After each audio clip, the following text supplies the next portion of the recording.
ইতিহাস যেন বারবার ফিরে আসে। কিছু ঘটনা সময় নিজেই লিখে রাখে, যা মানুষ চাইলেও বদলাতে পারে না। ঠিক তেমনই এক ইতিহাসের পুনরাবৃত্তি ঘটল ঢাকার মানিক মিয়া অ্যাভিনিউতে। ৪৪ বছর আগে এই স্থানেই অনুষ্ঠিত হয়েছিল শহীদ রাষ্ট্রপতি জিয়াউর রহমানের নামাজে জানাজা। এবার একই জায়গায় একই আবহে অনুষ্ঠিত হল তার সহধর্মিণী বিএনপির চেয়ারপারসন ও সাবেক প্রধানমন্ত্রী বেগম খালেদা জিয়ার জানাজা। পরে স্বামী জিয়াউর রহমানের কবরের পাশেই তাকে চিরনিদ্রায় শায়িত করা হয়।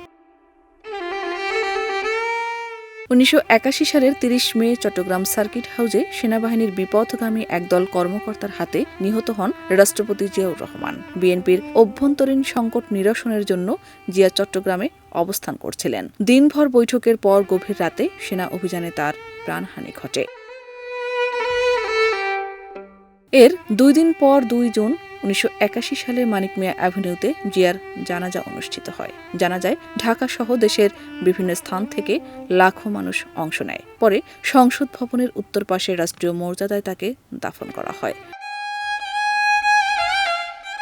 ৪০ বছর পর একই মানিক মিয়া অ্যাভিনিউতে অনুষ্ঠিত হল বেগম খালেদা জিয়ার জানাজা। জিয়ার মৃত্যুর সময় তিনি ছিলেন একজন সাধারণ গৃহবধূ।